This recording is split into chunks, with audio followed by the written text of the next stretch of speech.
No doubt, naghahari na ngayon ang Kapinpin Brothers dito sa Facebook pagdating sa pagiging content creator. Parang magbabayad na ng tuition, ha? Wala. Tignan mo naman kasi to, 10 million views na kaka-upload lang 13 hours ago. Meron din silang 25 million views. At itong isang video nila ay tumabo ng almost 50 million views. Grabe. Kaya naman mapapatanong ka na lang, magkano na kaya ang kinikita ni Sir Gavin at ang Kapinpin Brothers? Yan ang sasagutin natin sa video na ito. Of course, gaya ng lagi natin ginagawa, lalapagan din natin yan ng screenshot at resibo. Are you ready? Let's go! Ang Kapinpin Brothers ay binubuo nila Gavin, Allen, at Kelzy. Sumikat sila dahil sa kanilang mga nakakatawang mga contents. Sabi mo kasi magsaing, tapos ihanda yung kamatis kahit itong nupula. Yun naman pala eh. Tingnan nyo kaya itsura ng sinaing. Bakit? Oo na.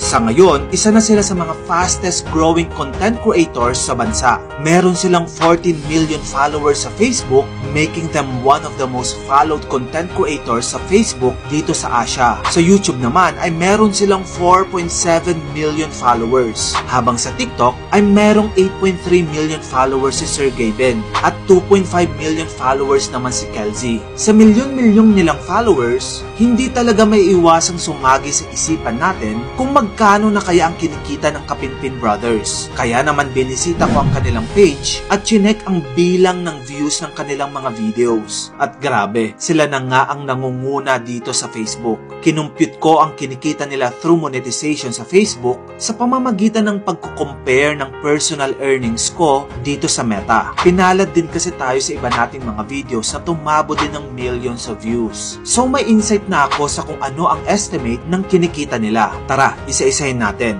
Ang isa sa mga nag-viral na video nila ay noong sinorpresa nila ang kanilang ina ng isang compound na tinawag nilang Camp Pinpin.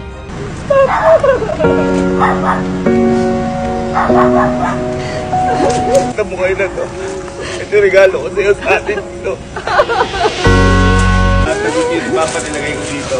Ang video na ito ay tumabo ng 25.8 million views. Base sa aking computation, kumita ang Kapinpin Brothers sa isang video na ito ng approximately $7,800 or 448,000 pesos. Grabe no?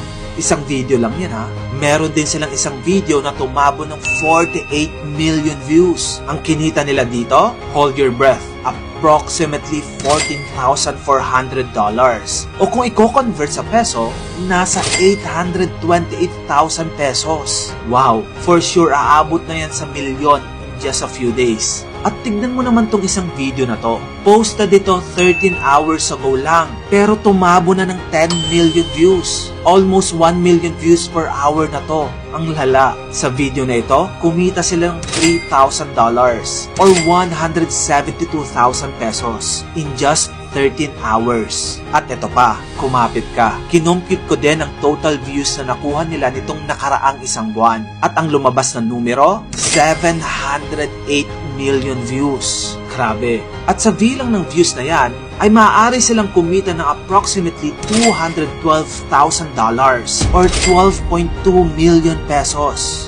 Pero disclaimer lang ha, syempre ang monetization ni Meta, it varies pa din. Maaring mas bababa pa dyan, pwede ding mas mataas pa. And take note, sa Facebook video pa lang yan. Wala pa dyan ang kinita nila sa YouTube monetization, TikTok, brand collaboration, at yung mga binibenta nilang merch. Nasa estimated 50 to 60 million pesos ang pwedeng kitain ng Kapinpin Brothers sa isang buwan.